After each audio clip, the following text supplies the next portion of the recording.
Imagine spending years and thousands of dollars to achieve a goal in baseball only to completely blow it by doing things that you could have completely controlled. Well, today's video is going to be hard hitting because I'm going to give you 5 things that players and parents are doing, probably most of the time unknowingly, but these things are costing them huge opportunities. I'm going to tell you the truth in this video. Let's get started.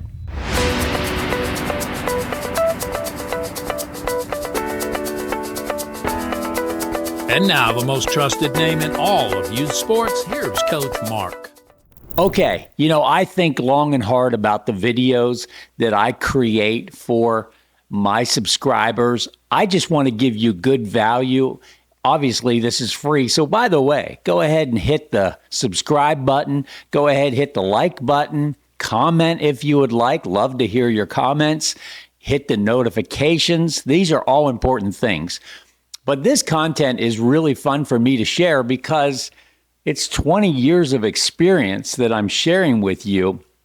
And I really, really want you to achieve your dreams and your goals in baseball, whether you're a parent helping your young son or whether you're a player trying to get to college and professional baseball.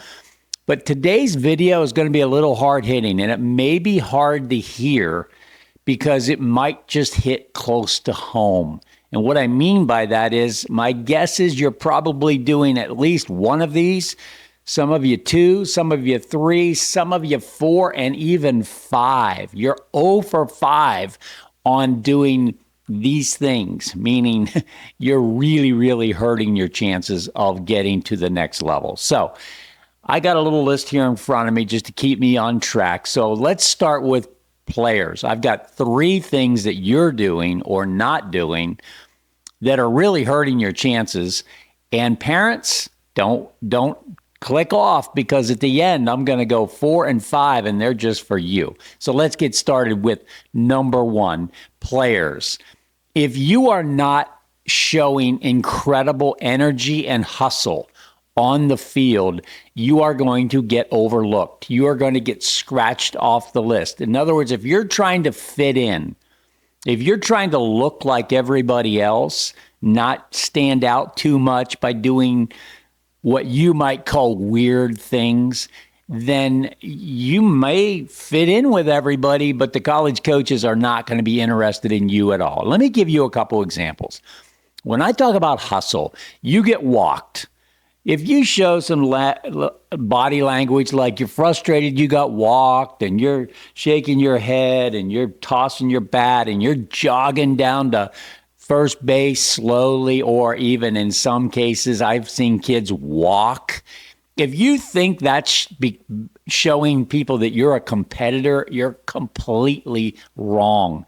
Guys that get walked are getting on base to help their team. So what do? The guys that are going to play at the next level, they're excited. They get down to first base. They're going to try to get to second base. In case you didn't figure this out, the object is to get around the bases and score a run, right? So act excited. Get down there. I used to tell my son 5 seconds. And then when I was running the U.S. Elite program, we actually practiced it. Hey, we're going to practice getting walked. Let's see who can get down to first base in exactly 5 seconds. We had fun with it. And, some kids were a little bit slow. Some kids were a little bit fast, but they got used to what 5 seconds felt like. Same thing goes with getting on and off the field. College coaches are looking for guys that bring energy, right? Well, when you take the field, you're out and back. That shows energy. That shows you're excited. You see guys that are slowly going out onto the field, walking to their positions. That is a huge turnoff to college coaches.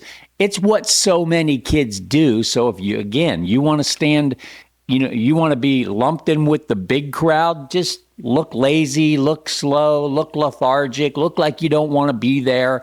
Don't hustle, don't stand out. You will accomplish your goal. You'll get scratched off everybody's list. So don't mean to be so sarcastic about this, but hustle. Here's one for you outfielders. You want to really stand out. I want you to imagine you're the left fielder and there's a base hit to right field, and that throw always comes into second base.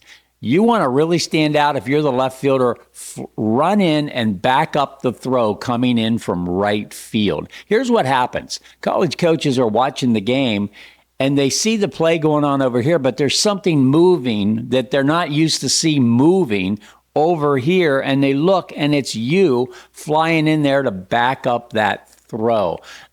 Go watch games and tell me how many times you see the left fielder sprinting in to back up a throw from the right fielder. It doesn't happen because kids aren't aware of how impressive that is, so they don't do it. So I'm giving you a tip today. If you're an outfielder, same thing. Right fielder, ball hit the left field, throw coming into second base, right fielder, fly in there, get on near the dirt and back that throw up. That's a really, really good one. So hustle, hustle, hustle. Energy, energy, energy. Am I making myself clear? Okay, let's get on to number 2. When you don't manage emotions well, you are going to get scratched off lists because guys understand this is a hard game. This is a game of failure. We talk about it all the time. So you have to be a pro at handling failure. You make an error, no big deal. Next. I'm not saying you like it. I'm saying you don't kick the dirt, throw your hat, shrug your shoulders, show disgust, because all you're doing is screaming, I can't handle the failure of this game. And if you're lumped in with that group, you have no shot. The guys that play for a long time have figured this out. You as a player need to figure this out. There will be mistakes, but you got another ball coming to you. You got to be ready. A lot of times you see young kids that, pitchers can't throw in strikes and they just get worse and worse and worse. It gets in their head. Shortstop boots the ball. Now they're scared. I don't want another ball. I might boot it. You can't be like that in this game. It shows to the trained eyes of a scout. And you can't play for a long time scared about making mistakes. So understand they happen. And you just need to be ready. I'll give you a true story of how crazy this is for some people. I was running a tryout one time. This kid was taking ground balls at shortstop, and I was behind him. And I really liked this kid. He was moving around nice, had a good arm, everything good. And then he boots one, and I kid you not, he turns around knowing I'm standing behind him, and he says, I guess I'm not going to make the team now. Like, literally, that was his mindset. He made one error in a tryout and thought he wasn't going to make the team because he made an error. Guys, that's not how we think. We know you're going to make an error. We know you're going to strike out. You need to understand that and just roll with it, okay? So no negative body language. You strike out, get off the field. How about this? You see these guys, they strike out and they slowly walk back to the field, to the dugout. They're all depressed and they're all down. This one at bat was the biggest at bat of their life. That's how they're acting. Can't act like that. You need to get off the field, get the attention off of you. I don't know why when you do something wrong, people bring attention on themselves. I want to just say, no big deal. Next. I struck out. Next at bat, I might hit a home run. Okay.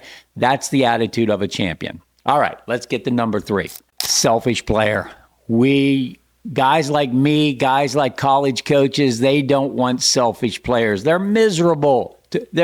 Everything's about them. They strike out, they go sit down in the dugout, and they have all this attention coming to them, and everybody's trying to pick them up because they're bringing all this attention on themselves. I give somebody a bunt, I want to move a runner, and they go, oh my gosh, you're making me bunt again. Nobody wants that player. He's selfish. He only cares about himself after the game. Here's how I know. Hey, how'd the game go? If the answer is something about them, selfish. If the answer is, well, we won the game. We won 5-2. It's something about the team. So if anybody ever asks you, how did the game go? The answer is about the team, not about your individual performance. I've had kids that they didn't care if we lost the game as long as they had a good game. If there's college coaches watching and we lose 10-0, but they went 3 for 4 and hit a bomb, they're perfectly happy. They're fine. And you don't think college coaches pick up on that? They 100% do. And they don't want guys like that. They need guys that are all in on the team. And the team guys, they help their team win. They focus on the team. They give themselves up. They bunt willingly. Whatever it takes to help their team win, those are the guys that the college coaches want. Number 4, and as I promised, parents, 4 and 5 are for you, and this is going to hurt a little bit, but hear me out. I love you. I'm trying to help you. You know, I'm sort of in between the college coaches and the parents. I'm like the mediator. You know, the coaches, they really blast the parents because they're getting bombarded with some crazy stuff. I'm going to give you a story or two today to tell you what I'm talking about, you know, to explain to you what I mean when I say crazy parents. So here's some tips on not being that parent. Okay. Now, we all heard the term crazy parent. So number 4 is don't be a crazy parent. So let me give you some characteristics of crazy parents. First of all, they're constantly yelling at the umpires. They're on the umpires. A kid might be 15 years old. They don't care. It's their game and they need to win, and their 8-year-old son has to win this game. That's a crazy parent. They're putting way too much emphasis on the outcome of the game, the significance of the game, the fact that a 15-year-old umpire is making mistakes. Oh my gosh, he needs to be perfect. Okay, so we don't ever want a parent to act like that. I mean, I'm coaching my parents, and some of them need to be coached because they've been making these tactical errors for a while.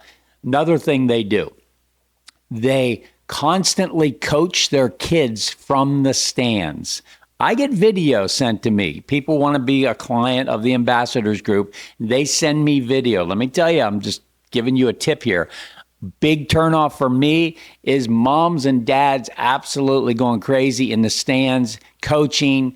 Come on, Johnny, get your back elbow up. Come on, widen that stance a little bit, Johnny. Hey, you're opening up too soon. This is what parents are doing from the stands. You're not the coach, mom and dad. They've got a coach. They don't need you or want you coaching from the stands. Okay, it's big turnoff to college coaches. So again, I'm going to repeat.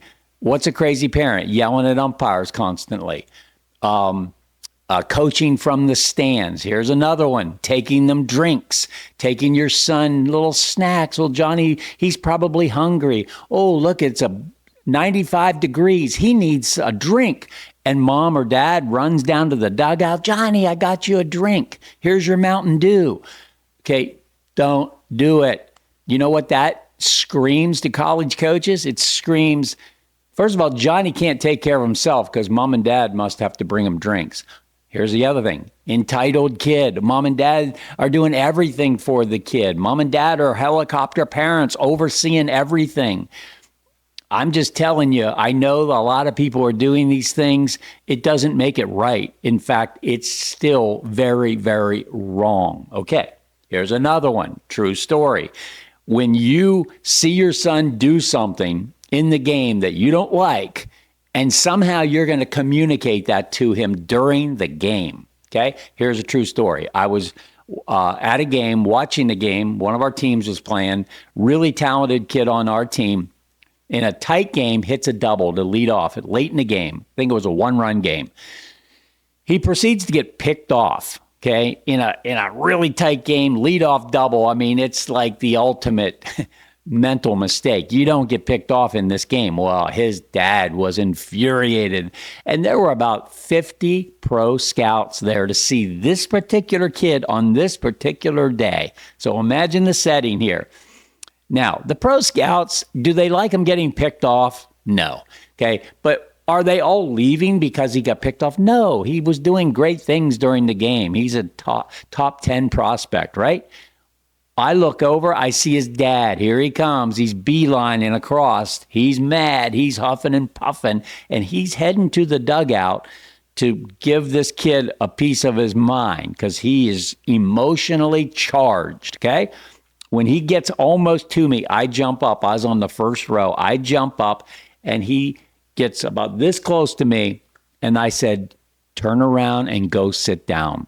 And he goes, I'm so mad right now, I'm going to tell him. I said, no, you're not. You're going to turn around and you're going to go sit down. Now go do it. And luckily for him and me, because if he wouldn't have, it would have gotten a little ugly probably, he turned around and he went down and he sat down.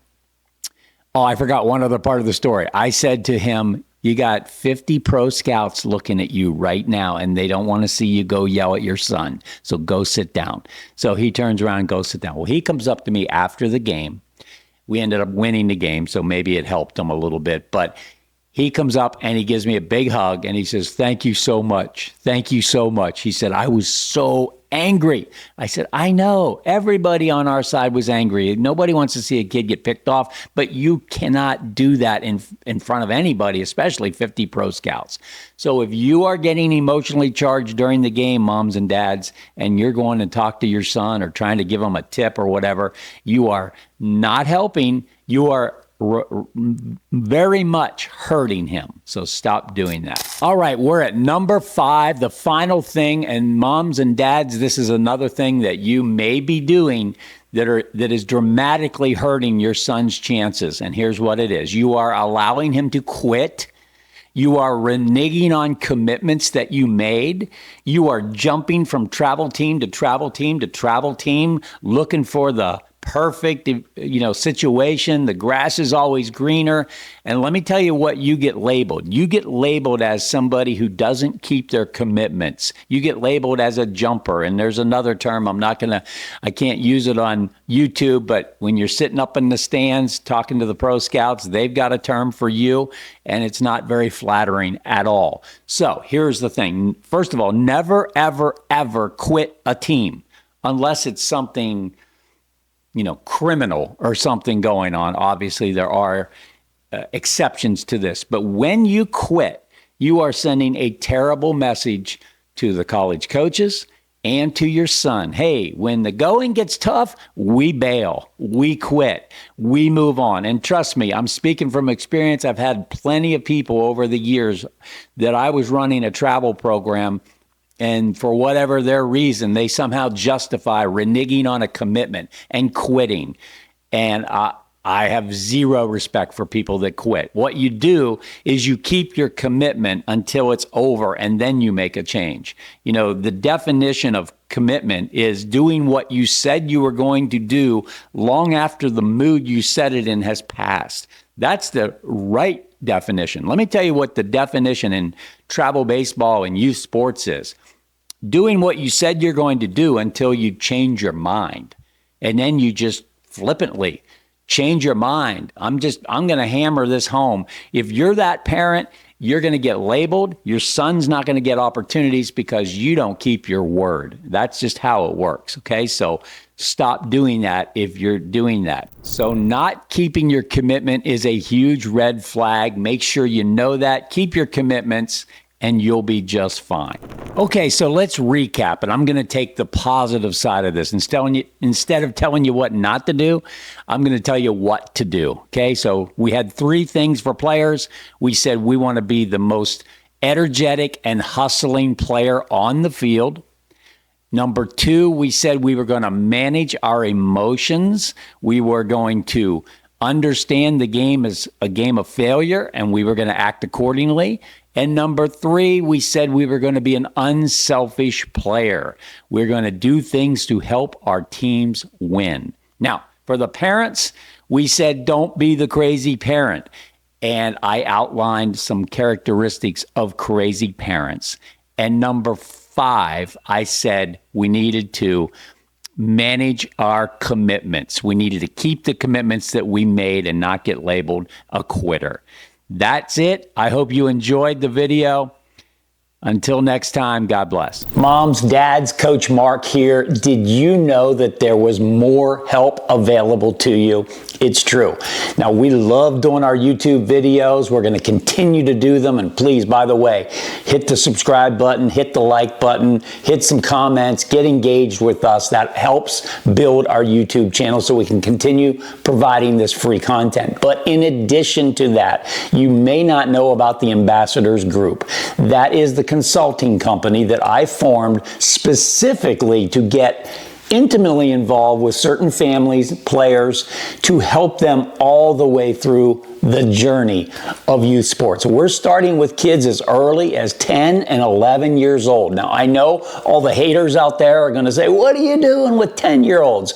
You know what? We're preparing these kids for the journey ahead. There's a big journey coming, and those that are prepared for it are going to do fine. Those that are unaware of what it's all about are going to really struggle in today's uber competitive environment. And parents, there's no guidebook of how to do this. Youth sports is a phenomenon. When I was a kid, there was no parent involvement. But now, as you know, you're very involved. So we're helping guide parents through this journey. There's a lot of things coming your way. If you have help, they can go smoothly. But if you don't and you wing it on your own, it can be a disaster, okay? I can't get into all the details now, but trust me, in 20 years, I've seen a lot of people blow it because they just didn't know what they were doing, okay? Not trying to fearmonger you, I'm trying to help you understand it's hard to get to the next level. 97% of high school players will never play Division I baseball. 93% will never play any college baseball. Those are the stats, okay? Pretty sobering. But here's another stat for you. Nearly 100% of our clients are moving on to the next level. And you might say, how is that possible? Here's how. We are very selective with who we choose to work with, okay? We're also very specific on what needs to happen. We have a game plan. We execute the plan. We make adjustments along the way because there are things that happen that we can't foresee. We're good at making adjustments. And then when the time comes, we have a database full of college coaches that are supporting us. Because think about it, if you're a college coach, wouldn't you love a program that is actually grooming kids with integrity, with commitment, with goal setting, with attitude, with respect, with community outreach, being a great teammate? I mean, I could go on and on of the things that we're doing with our clients to help prepare them for these guys at the next level. So, if that sounds interesting to you, here's what you need to do. Fill out the little form down below. Answer a couple simple questions, and if we think you qualify, we're going to get back in touch with you. We're going to set up a private consultation just for you, and we'll talk about your son. We'll talk about the plan that he could have, and we'll find out if this makes sense that we work together. That's the Ambassadors Group. So I hope to talk to you soon.